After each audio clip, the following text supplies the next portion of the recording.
شفیق بن مسلمہ نے کہا کہ میں نے حذیفہ بن یمان رضی اللہ تعالیٰ عنہ سے سنا۔ حذیفہ رضی اللہ تعالیٰ عنہ نے فرمایا کہ ہم حضرت عمر رضی اللہ تعالیٰ عنہ کی خدمت میں بیٹھے ہوئے تھے کہ آپ نے پوچھا کہ فتنے سے متعلق رسول اللہ صلی اللہ علیہ وسلم کی کوئی حدیث تم میں سے کسی کو یاد ہے؟ میں بولا میں نے اسے اسی طرح یاد رکھا ہے جیسے حضور صلی اللہ علیہ وسلم نے اس حدیث کو بیان فرمایا تھا۔ حضرت عمر رضی اللہ تعالیٰ عنہ بولے کہ تم رسول اللہ صلی اللہ علیہ وسلم سے فتن کو معلوم کرنے میں بہت بے باک تھے۔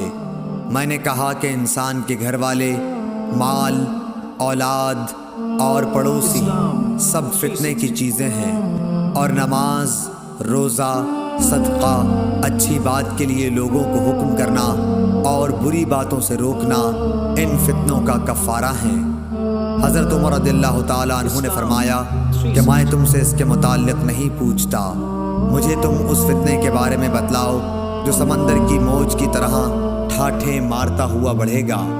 اس پر میں نے کہا کہ یا امیر المومنین، آپ اس سے خوف نہ کھائیے، آپ کے اور فتنے کے درمیان ایک بند دروازہ ہے۔ پوچھا گیا وہ دروازہ توڑ دیا جائے گا یا صرف کھولا جائے گا؟ میں نے کہا کہ توڑ دیا جائے گا۔ حضرت عمر رضی اللہ تعالیٰ عنہ بول اٹھے کہ پھر تو وہ کبھی بند نہیں ہو سکے گا۔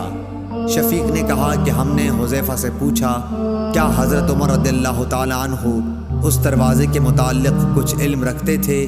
تو انہوں نے کہا ہاں، بالکل اسی طرح جیسے دن کے بعد رات کے آنے کا۔ میں نے تم سے ایک ایسی حدیث بیان کی ہے جو قطعاً غلط نہیں ہے۔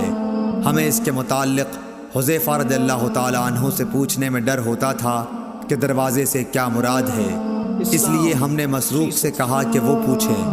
انہوں نے دریافت کیا تو آپ نے بتایا کہ وہ دروازہ خود حضرت عمر رضی اللہ تعالیٰ عنہ ہی تھے۔